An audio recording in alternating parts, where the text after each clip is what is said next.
भगवद्गीता चालू आहे. भगवद्गीतेचा 6वा अध्याय आपला सुरू आहे, बरोबर. तर आपण आज भगवद्गीता न बघता आज आपण अधिक महिन्याचे महात्म्य ऐकणार आहे. तर अधिक महिना हा 17 तारखेपासून सुरू होणार आहे. तर त्याचे महात्म्य आज आपण संपूर्ण महात्म्य काय केल्याने काय होते आणि काय काय करायला पाहिजे आणि काय काय नाही करायला पाहिजे हे आज आपण संपूर्ण अभ्यास या ठिकाणी करूया. तर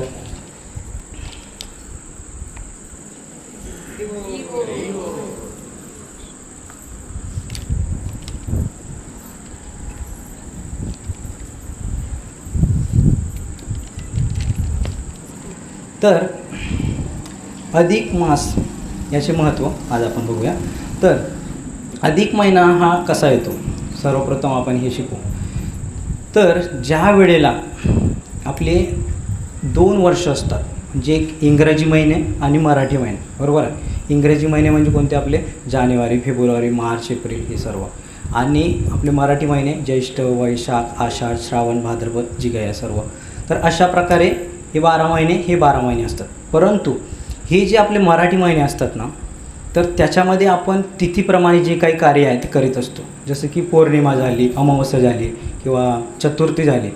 तर याच्यामध्ये काय होते, कधीकधी पौर्णिमा किंवा अमावस्या आहे हे 14 दिवसानंतरसुद्धा येते, म्हणजे 1 दिवस अगोदरसुद्धा येते. तर अशा प्रकारे काय होते की हे जे मराठी महिने आहे आपले ते 29.5 दिवसाचे असते. किती असते? 29.5 दिवसाचे. तर अर्धा दिवस जो असतो तो शिल्लक राहतो. अशा प्रकारे प्रत्येक महिन्याचा अर्धा दिवस आणि कुठे एक दिवस, अशा प्रकारे 11 दिवस आणि एकूण 6 तास शिल्लक राहतात. किती? 11 दिवस आणि 6 तास शिल्लक राहतात. मग हे 2 वर्ष 8 महिने 16 दिवस आणि 4 तास. किती? 2 वर्ष 8 महिने 16 दिवस आणि 4 तास नंतर हा 33 दिवसाचा 1 महिना शिल्लक राहतो. किती दिवसाचा? हां, 33 दिवसाचा हा संपूर्ण 1 महिना शिल्लक राहतो. मग हा 1 महिना शिल्लक राहतो तर याला आपण अधिक मास म्हणतो. कोणता मास? अधिक मास. म्हणजे उर्वरित जो महिना राहिलेला आहे त्याला आपण अधिक मास म्हणतो. तर याला आपण मलमाससुद्धा म्हणतात. तर मलमास का म्हणतात?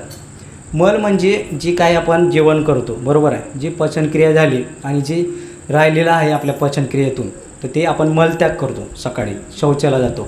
तर तशा प्रकारे याला मल म्हणतात. म्हणून याला मलमास म्हणला आहे. म्हणजे याचा काही उपयोग नाही असे म्हणत होते. म्हणजे देवी देवता जे आहे ते म्हणत होते की याचा काही उपयोग नाही, कारण की आपले जे महिने जे आहे भरलेले आहे 12 महिने, तर हा उर्वरित आहे, म्हणजे याचं काहीच नाही. याला दोंडा महिनासुद्धा म्हणतो, बरोबर आहे. दोंडा महिना म्हणजे काय होते? दगड. धोंडा म्हणजे काय होते? दगड. म्हणजे काहीच कामाला नाही, दगड काही कामाचा नसतो ना, म्हणून याला धोंडा महिनासुद्धा म्हणतात. परंतु भगवंतांनी काय झालं की याला आपण पुरुषोत्तम माससुद्धा म्हणतो. तर पुरुषोत्तम मास का म्हणतात? तर झालं असं की हा जो अधिक मास आहे याची कोणीही म्हणजे हे करत नव्हते, महत्त्व देत नव्हते. यांना अधिक मासाला कोणीही महत्त्व देत नव्हते. म्हणून याला खूप म्हणजे असं रुदन म्हणजे रडू लागला तो. त्याला त्रास होऊ लागला की माझ्याकडे कोणीच लक्ष देत नाही, मी असंच राहणार का? म्हणून ते सर्व देवी देवताकडे प्रार्थना करू लागला. कोण? अधिक मास. तर सर्व देवी देवतांकडे प्रार्थना करू लागला, परंतु देवी देवता कोणीच ऐकत नव्हते. नाही म्हटले, तुझा काहीच उपयोग नाही म्हटले. 12 महिन्यामध्ये तू येतच नाही म्हटले, तुझा काहीच उपयोग नाही म्हटले. मग त्यावेळेला त्याला खूप म्हणजे त्रास होऊ लागला. आता मी काय केले पाहिजे अशा वेळेला? मग अशा वेळी ते सर्व इंद्र, चंद्र, ब्रह्माजीसुद्धापर्यंत गेले होते. ब्रह्माजीने सुद्धा नाकारले. मग झालं असं की ते गेले आपल्या भगवंताकडे. भगवान श्रीकृष्ण की जय, गोपाल कृष्ण भगवान की. तर भगवंताकडे गेले. मग भगवंताकडे गेल्यानंतर भगवंता म्हटले, तू माझ्या शरण आला आहे म्हणजे झालं, तुझं कल्याण झालेलं आहे. मग त्यावेळेला भगवंतांनी त्यांना शरण दिले आणि मग भगवंतांनी सांगितले की माझी कीर्ती म्हणजेच तुझी कीर्ती, माझं नाव म्हणजेच तुझं नाव. म्हणून भगवंतांनी काय केलं की भगवंतांचं एक नाव आहे पुरुषोत्तम, बरोबर आहे. पुरुषामध्ये सर्वात उत्तम म्हणजे कोण आहेत? भगवंत आहेत, बरोबर. मग म्हणून भगवंतांनी पुरुषोत्तम हे नाव त्या अधिक मासाला देऊन टाकलं. म्हणून याला पुरुषोत्तम मास असे सुद्धा म्हणतात. तर अशा प्रकारे आपण बघितलं की ती अधिक महिना आणि दुसरं काय? मलमास आणि धोंडा महिनासुद्धा म्हणतो आपण, आणि पुरुषोत्तम मास याला म्हटलेले जाते. आणि भगवंतांना हा खूपच प्रिय आहे. तर हा जो महिना आहे, जसं की आपण चातुर्मासमध्ये 4 महिने पालन करतो, बरोबर आहे.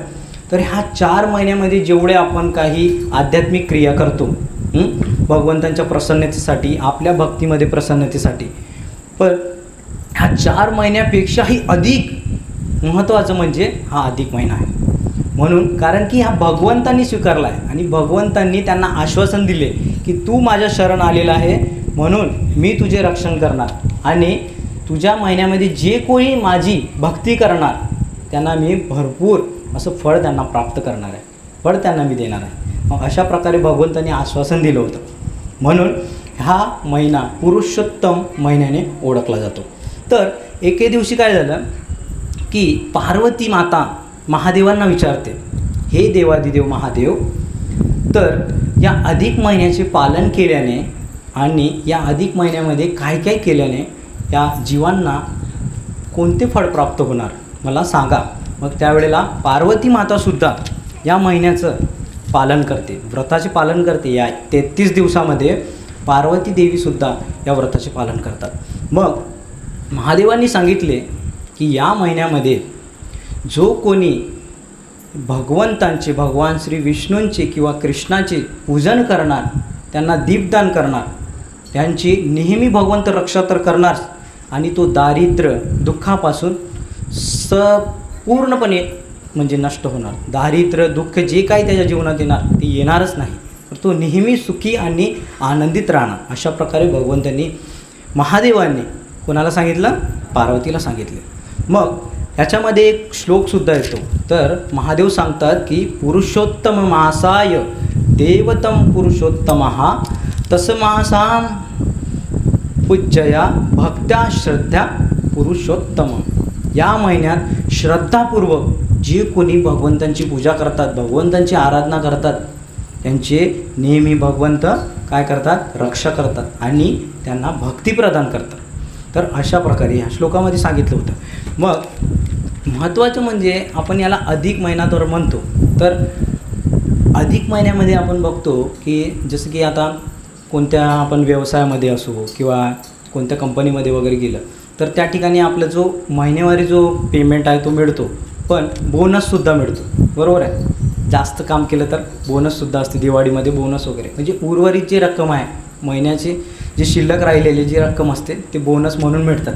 तर त्याला काय म्हणतात? अधिक म्हणतात. तशाच प्रकारे अधिक महिना याच्यासाठी आहे की भगवंतांची भक्ती करण्यासाठी, विशेष म्हणजे कशासाठी आहे? भगवंतांची प्रेममय भक्ती करण्यासाठी हा महिना दिलेला आहे भगवंतांनी. म्हणजे अधिक करणे, जे काही करायचं आहे आपल्याला अधिक करायचं आहे.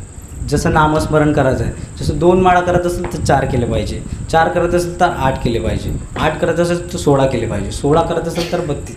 आणि एकदा जर तुम्ही नाव घेतलं ना तर 1 लाखा इतकं फळ भेटणार. म्हणजे एकदा तुम्ही हरे कृष्ण म्हटलं तर 1 लाख हरे कृष्ण म्हणण्याचं फळ तुम्हाला मिळणार आहे. तर एवढं या व्रताचे पालन केल्याने एवढं फळ भेटू शकते. तर याच्यामध्ये आपण महत्त्वाचं म्हणजे हे बघणार आहे की जर आपण भगवंतांना शरण जाऊ, ठीक आहे, तर शरण गेल्याने भगवंत आपली नेहमी रक्षा करणारच. मग भगवंतांना आपण दीपदान केलं पाहिजे. तर दीपदान कशासाठी केलं पाहिजे? तर भगवंतांना दीपदान आपण जसं कार्तिक महिन्यामध्ये करतो, बरोबर आहे, तुपाचा दिवा, तेलाचा दिवा आपण करतो. तर त्यावेळेला आपण 2 टाईम करतो किंवा संध्याकाळी एकदा वेळ करतो. तर अशा प्रकारे आपण या महिन्यामध्ये सुद्धा भगवंतांना दीपदान केले पाहिजे. 1 वेळा करा किंवा किती पण वेळा करा, जेवढं तुम्ही जास्त करणार, 1, 2, 3 किती वेळा करणार त्याच्यापेक्षा तुम्हाला किती लाख पटीने तुम्हाला त्याचे फळ मिळणार आहे. म्हणून या महिन्यामध्ये तुपाचा दिवा किंवा तिळाचा तेलाचा दिवा आपण भगवंतांना अर्पण केला पाहिजे. तर याच्यामध्ये एक मंत्र येतो, तो मंत्र म्हणून आपण या जो दिवा आपण भगवंतांना ओवाळणार आहे तो मंत्र म्हणून भगवंतांना ओवाळला पाहिजे. तर हा मंत्र असा आहे, गोवर्धनधरं वंदे गोपालं गोपरूपिणं गोकुलोत्सवमीशानं गोविंदं गोपिकाप्रियं. तर हा मंत्र म्हणजे गोवर्धन धरम, म्हणजे जे गोवर्धनला धारण करतात असे भगवंत, जे गोपाल, जी गायींची सेवा करतात अशा भगवंतांना आपण दीप अर्पण केले पाहिजे, तर भगवंत प्रसन्न होतात.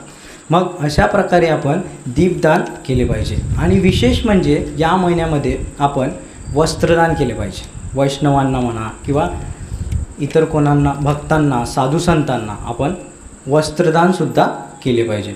तर अशा प्रकारे अनेक या महत्त्व याच्यामध्ये सांगितलेले आहे. आणि याच्यावरून आपण हे शिकणार आहे की आपण काय काय केले पाहिजे.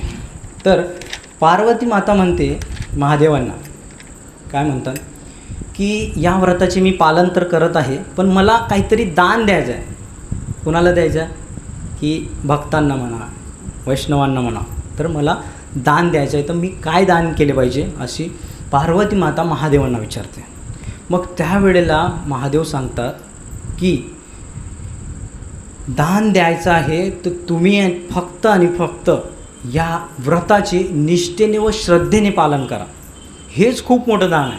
काय सांगितलं आहे की या महिन्याचे जे आपण पालन करणार आहे तर श्रद्धेने व निष्ठेने पालन करा, हेच खूप मोठं दान आहे. आणि हे जर व्रत तुम्ही पालन करणार तर अनेक तीर्थस्थळी स्नान केल्याचे तुम्हाला फळ भेटणार. बरोबर आहे. फक्त घरी बसून तुम्हाला काय करायचं आहे, हरे कृष्णा कृष्णा कृष्णा हरे हरे, हरे राम राम राम हरे हरे, या महामंत्राचा केवळ तुम्हाला निरंतर जप करायचा आहे.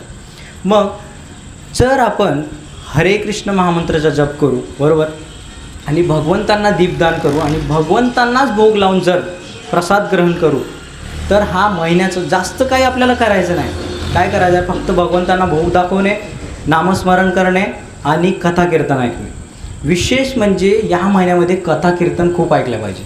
जेवढं तुम्ही कथा कीर्तन ऐकणार तेवढं भगवंतांची भक्ती तुम्हाला मिळणार, भगवंतांची कृपा मिळणार. मग जसं की तुम्ही मोबाईलवर ऐकू शकता किंवा आपल्या सत्संगमध्ये असू द्या, किंवा शनिवारी आपल्या इथे सत्संग भरतो, इथंसुद्धा तुम्ही येऊन कथा कीर्तन ऐकू शकता.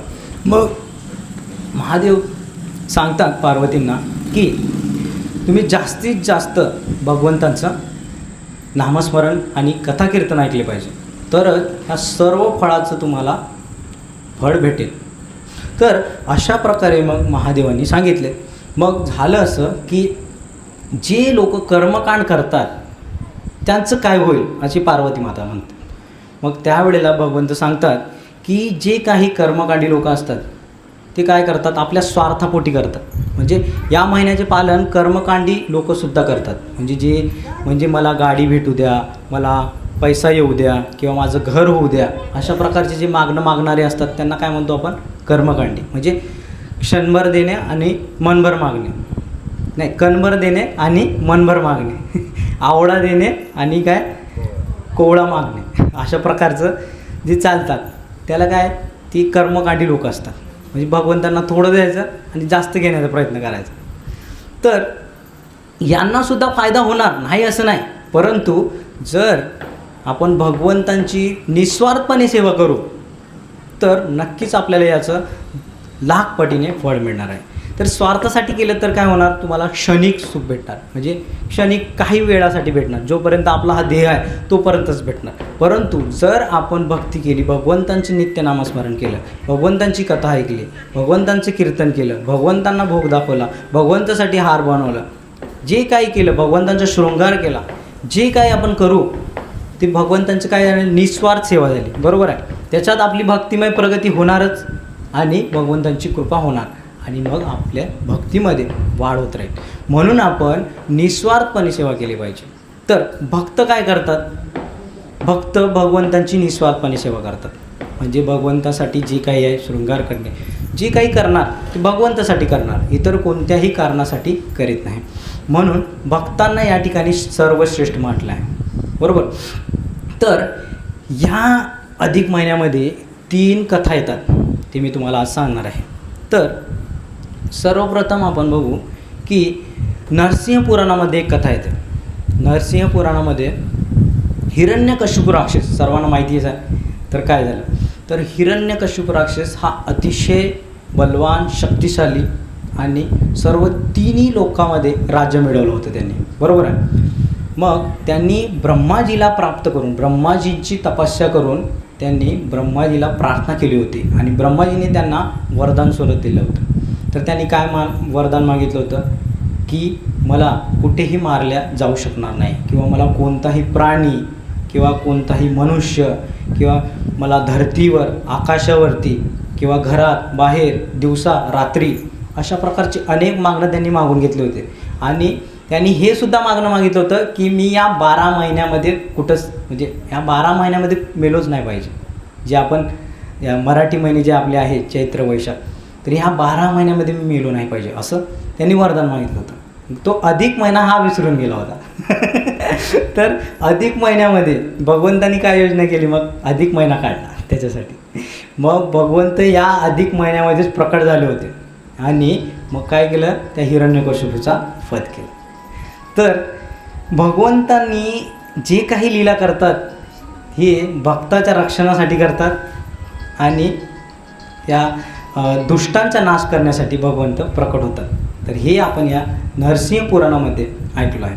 मग दुसरी कथा अशी आहे की एकदा काय झालं, अंबरीश महाराज आणि दुर्वासा मुनी यांची पण कथा सर्वांना माहितीच आहे की अंबरीश महाराजांनी काय केलं होतं, निर्जल उपवास धरला होता, बरोबर आहे. मग त्या निर्जल उपवास सोडायचा होता द्वादशीला. मग त्यावेळेला दुर्वासा मुनी त्या ठिकाणी आले होते. ते म्हटले की मी आता स्नान करून येतो, तोपर्यंत तुम्ही माझी भोजनाची व्यवस्था करा. त्यावेळेला अंबरीश महाराज पारणाची वेळ होत होती. मग अंबरीश महाराजांनी काय केलं, अंबरीश महाराजांनी त्या पारण्याच्या वेळेला फक्त गुडभर पाणी पिलं होतं, बरोबर. मग त्यावेळेला मग दुर्वासा मुनीने दिव्य दृष्टीने बघितले आणि त्यांनी हे पारण वेळ सोडलेला आहे, पाणी पिले आहे म्हणून त्यांना राग आला. आणि मग त्याच वेळेला त्या ठिकाणी आले आणि त्यांना जटा त्यांनी बाहेर काढली आणि तिथून एक राक्षस उत्पन्न झाला, बरोबर. मग त्यावेळेला त्या अंबरीश महाराजांना मारण्यासाठी आला होता तो राक्षस, परंतु अंबरीश महाराज तिथून हलले नाही. आणि मग झालं असं की भगवंतांनी तिथून सुदर्शन चोखलं, सुदर्शन म्हणून सुदर्शन भगवंतांनी सोडला आणि त्याच वेळेला मग त्या दुर्वासा मुनीच्या मागे तो सुदर्शन लागला. मग तो सर्वीकडे गेला, महादेवांकडे गेला, ब्रह्माजीकडे गेला, पण कुठेच त्याला आधार मिळला नाही. मग त्यावेळेला मग तो भगवंताकडे जाऊन भगवंतांना प्रार्थना करू लागला. मग भगवंतांनी सांगितले तुझे रक्षण केवळ आणि केवळ ते जे महान वैष्णव अंबरीश महाराज आहे तेच तुझे रक्षण करू शकते. मग त्यावेळेला अंबरीश महाराजांनी सुद्धा म्हटले की मी तर तुम्हाला क्षमा केलेलंच आहे, परंतु तुम्ही भगवंतांना प्रार्थना करा. मग दुर्वासा मुनी हे भगवंताकडे गेले होते. मग त्यावेळेला दुर्वासा मुनीने म्हटले की माझ्याकडून घोर अपराध झाला आहे, वैष्णव अपराध माझ्याकडून घडलेला आहे. मग आता मी याचे अपराध मिटवण्यासाठी मी काय केले पाहिजे, मला मार्गदर्शन करा. मग त्यावेळेला भगवंतांनी सांगितले की तुम्ही या अधिक महिन्याचे पालन करा. या अधिक महिन्याच्या व्रताचे जर तुम्ही पालन करणार तर तुम्ही सर्व वैष्णवांच्या अपराधापासून मुक्त होणार आणि माझी प्रेममय भक्ती तुम्हाला मिळणार आणि तुम्ही माझ्या धामात याल. तर अशा प्रकारे दुर्वासा मुनींना भगवंतांनी हे सांगितले. तर ज्या प्रकारे आपण ही दुसरी कथा बघितली तशीच एक तिसरी कथा अशी आहे की द्रौपदी ही महाभारतामध्ये आढळते. माहीत आहे तुम्हाला सर्वांना द्रौपदीचं काय झालं होतं. तर त्याच्यामध्ये सुद्धा द्रौपदींनी काय केलं की भगवंतांना विचारलं, हे माधव, माझ्या या जीवनामध्ये अनंत संकट आलेले आहे, तर हे कशामुळे आलेले आहे आणि हे इतक्या समस्या मी हे करून राहिलो, तर मला सहन करायची मला क्षमता नाही, तरीसुद्धा मला हे कष्ट का बरं येत आहे. त्यावेळेला भगवंतांना कोण, द्रौपदी हे म्हणू लागले. त्यावेळेला भगवंतांनी सांगितले की तू मागच्या जन्मामध्ये या अधिक मासाचा तिरस्कार केला होता. काय केला होता, तिरस्कार केला होता. तू याला महत्त्व दिले नव्हते, म्हणून तुला या जन्मामध्ये काय व्हायला लागलं, ही संकट समस्या झेलावं लागत आहे. तर मग भगवंतांनी सांगितले की तू मागच्या जन्मामध्ये मेधावी ऋषीची मुलगी होती. कोणाची, मेधावी ऋषीची मुलगी होती आणि मेधावी ऋषी हे दुर्वासा मुनीचे मित्र होते. मग झालं असं की मेधावी मुनीची जी मुलगी आहे तिचे आई वडील म्हणजे मेधावी मुनी आणि त्यांची आई ही मरण पावली. बालपणामध्ये काय झालं, मरण पावले. मग त्यावेळेला ती मेधावी मुनीची मुलगी क्रंदन करू लागली, रडू लागली की माझं आता काय होईल, मला आई वडील नाही, मी आता काय करणार. मग त्यावेळेला दुर्वासा मुनीने सांगितले होते की तू जर या अधिक महिन्या व्रताचे पालन करशील आणि धनधान्य जर तू दान करशील तर नक्कीच या तू सर्व दरिद्र दुःख संकटापासून तू काय होशील, दूर होशील. तर असं सांगितलं होतं. परंतु तिने सुद्धा त्याचा तिरस्कार केला. काय केलं, तिरस्कार केला की मी नाही करू शकत, ही सर्व थोतांड आहे असं म्हणून ती मेधावी मुनीची मुलगी म्हणू लागली. मग त्याच वेळेला दुर्वासा मुनींना क्रोध आला. क्रोधामध्ये काय म्हटले मग दुर्वासा मुनी, तू जर या अधिक महिन्याचा तिरस्कार करशील तर तुला आता पुढच्या जन्मामध्ये त्रास भोगावा लागेल. कारण अधिक महिना हा भगवंतांचा सर्वश्रेष्ठ महिमा, बरोबर आहे. म्हणून या व्रताला जर आपण तिरस्कार जरी केला की नाही हे सर्व थोतांड आहे, जर मी आता तुम्हाला सांगितलं एवढं महात्म्य की तुम्ही हे दान केल्याने तुम्हाला एवढं फळ भेटेल, जर तुम्हाला अगर हे वाटलं म्हणजे थोतांड वाटलं तर तुम्हाला सुद्धा तिरस्कार लागू शकतो, म्हणजे याचा तुम्हाला अपराध लागेल. थोडक्यात तुम्हाला जर करायचं असेल तर तुम्ही श्रद्धेने पालन करू शकता. जर तुम्हाला वाटलं की नाही तर तुम्ही याला अगर थोतांड वगैरे म्हटलं तर तुम्हाला त्याचा अपराध लागेल. म्हणून याचा तिरस्कारसुद्धा केला नाही पाहिजे. मग ज्या वेळेला द्रौपदीने हा तिरस्कार केला होता म्हणून तिला महाभारतामध्ये एवढे संकट सोसावे लागले होते. तर अशा प्रकारे मग त्यावेळेला सांगितले ठीक आहे, जरी तुला याच्यामध्ये संकट घ्यावे लागत आहे तरीसुद्धा तुला 5 पती असे मिळणार आहे की जे तुझी नेहमी रक्षण करतील आणि तुला कधीही जेवढेही दुःख झाले तेवढे तुला कधीही दुःख काही वाटू देणार नाही.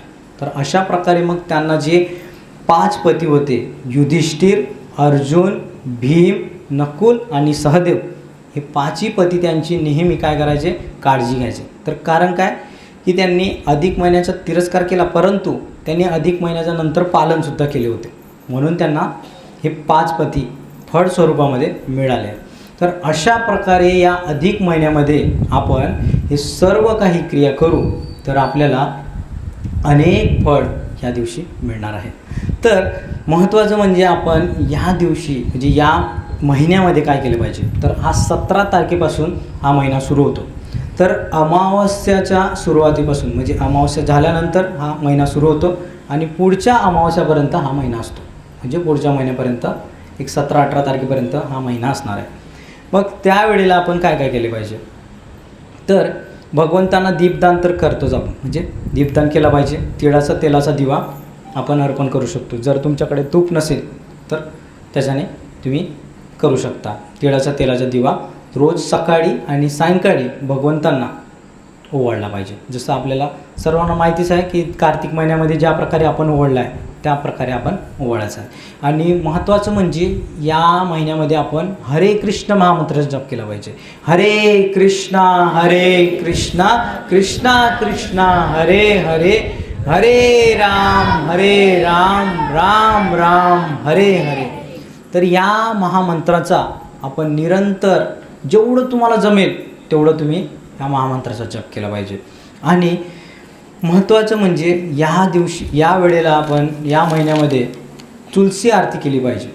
तुलसी आरती जी आपण मंदिरामध्ये करतो तशा प्रकारे आपण तुलसी आरतीसुद्धा करू शकतो. आणि भगवंतांना कमळ आणि तुळशीपत्र अर्पण केले पाहिजे.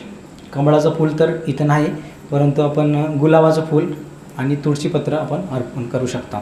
आणि मोगऱ्याचे फूल म्हणजे जे सुवासी फुलं आहे ना, ज्या फुलामधून सुगंध येतो तेच फूल भगवंतांना अर्पण केले पाहिजे. आणि चौथं सांगितलं आहे की भागवतमचा 10वा स्कंद, भागवतमच्या 10व्या स्कंदामध्ये भगवंतांची संपूर्ण लीला आहे. भगवंतांनी काय केले होते हे संपूर्ण लीला त्याचे श्रवण आणि पठण केले पाहिजे.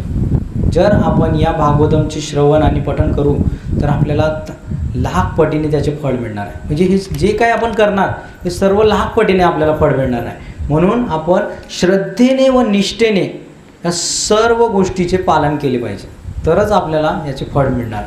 मग आणखी सांगितलं आहे की भगवद्गीतेचा 15वा अध्याय, भगवद्गीतेचा 15वा अध्याय आहे पुरुषोत्तम योग. तर त्या अध्यायाचे सुद्धा आपण पठन केले पाहिजे, त्या श्लोकाचे पठन केले पाहिजे.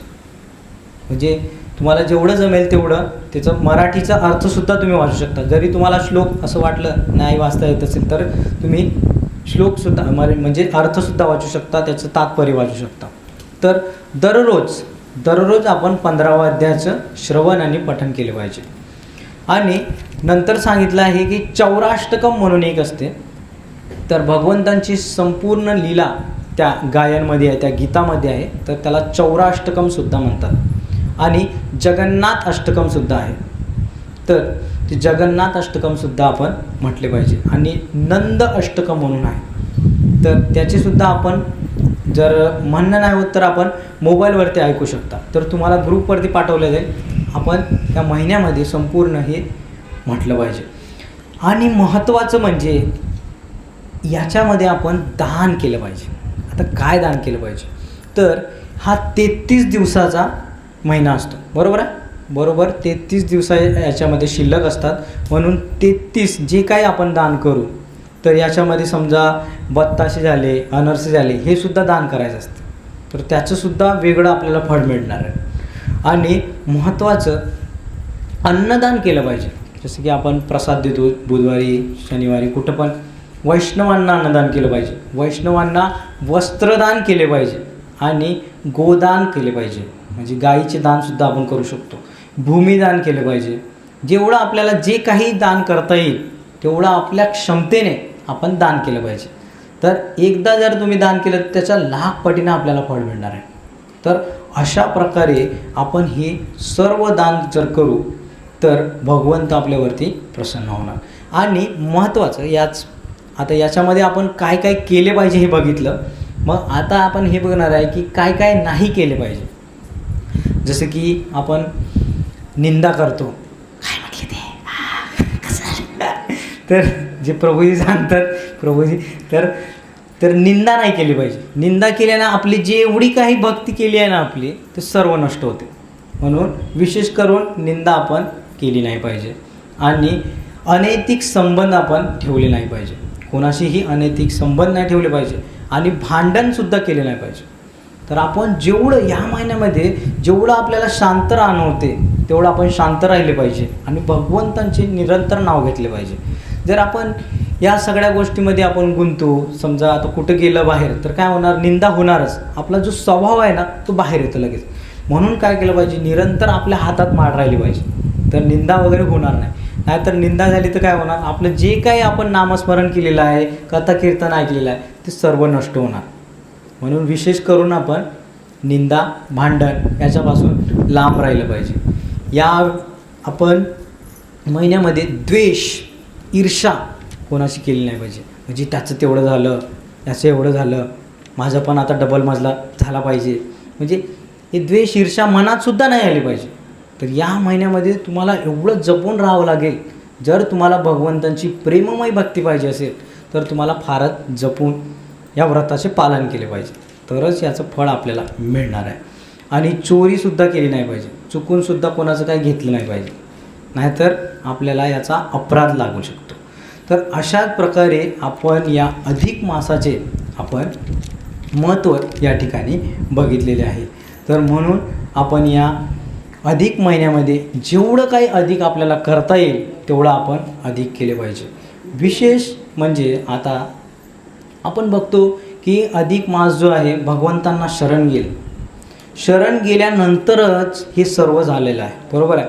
म्हणून आपण भगवंतांना जेवढं शरण जाऊ तेवढी भगवंत आपली काळजी घेणार, भगवंत आपली तेवढी काय करणार, रक्षा करणार. ज्याप्रमाणे द्रौपदीने सुद्धा भगवंतांना शरण गेले होते, बरोबर. सर्व धर्मान् परित्यज्य मामेकं शरणं व्रज अहं त्वां सर्व पापेभ्यो मोक्षयिष्यामि मा शुचः. तर सर्व धर्माचा परित्याग करून जर आपण भगवंतांचे शरण जाऊ तर भगवंत काय करणार, आपली रक्षण करणार. भगवंत आपल्याला सर्व भीतीपासून वाचवणार आणि भगवंत आश्वासन देत आहे की तू भिवू नकोस, मी तुझी काळजी घेणार. मग ज्या प्रकारे आपण याच्यामध्ये बघतो, महाभारतामध्ये द्रौपदी ही कंटाळून गेली होती. त्यांचे पतीसुद्धा त्यांच्या बरोबर नव्हते, म्हणजे त्यांचं ऐकत नव्हते, परंतु केवळ आणि केवळ भगवंतांनीच त्यांची रक्षा केली होती. मग म्हणून आपणसुद्धा भगवंतांना जितक्या होईल तितक्या प्रकारे आपण भगवंतांना प्रार्थना केली पाहिजे, भगवंतांची भक्ती केली पाहिजे. तर अशा प्रकारे आपण या अधिक महिन्यामध्ये जेवढं काही करू हे सर्व फळ आपल्याला मिळणार आहे. तर अशा प्रकारे या ठिकाणी हे सांगितलेलं आहे. आणि या महिन्याला आपण कृष्णवल्लभी मासेसुद्धा म्हणते. कृष्णवल्लभी म्हणजे काय की भगवंतांना अतिशय प्रिय असणारा हा महिना कृष्णवल्लभी. तर भगवंतांना अतिशय प्रिय हा महिना आहे, म्हणून याला कृष्णवल्लभी असे सुद्धा म्हणतात. तर अशा प्रकारे आपण या अधिक महिन्याचे महात्म्य या ठिकाणी बघितलेले आहेत. तर या ठिकाणी मी आता विराम देतो. तर तुम्हाला काही या ठिकाणी प्रश्न, काही चर्चा असेल तर आपण विचारू शकता. हरे कृष्णा कृष्णा कृष्णा हरे हरे, हरे राम राम राम हरे हरे.